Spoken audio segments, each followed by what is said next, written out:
Bonjour, je suis Bertrand Guaper et je suis formateur chez Eniservice depuis 2012.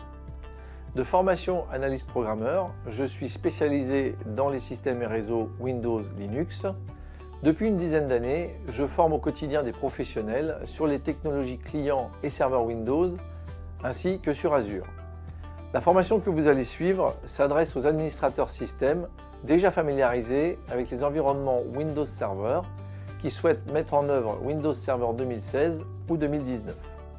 Dans ce contexte, la formation se concentre plus spécifiquement sur les aspects installation, stockage, virtualisation et haute disponibilité offerts par Windows Server 2016, tout en vous présentant les nouveautés apportées par la version 2019.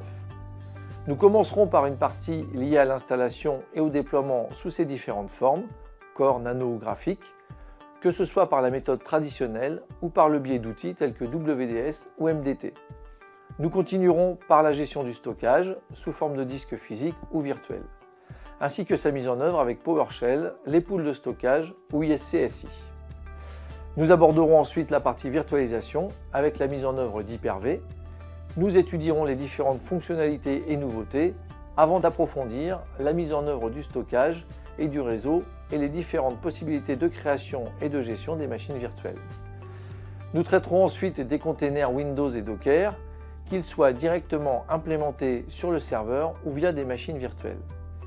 Nous verrons leurs composants, les différentes options d'installation et leur gestion. Nous nous intéresserons aux options de haute disponibilité offertes par Windows Server, que ce soit au travers des clusters traditionnels, clusters Hyper-V et réplica Hyper-V, ou l'équilibrage de charge réseau via la fonctionnalité NLB. Nous finirons cette formation par la gestion et la surveillance de Windows Server, en particulier les mises à jour via le rôle WSUS et les outils de maintenance et de surveillance intégrés au système, ainsi que les possibilités qu'ils offrent en termes de monitoring historique ou en temps réel.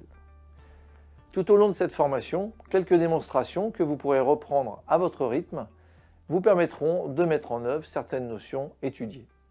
A tout de suite pour commencer.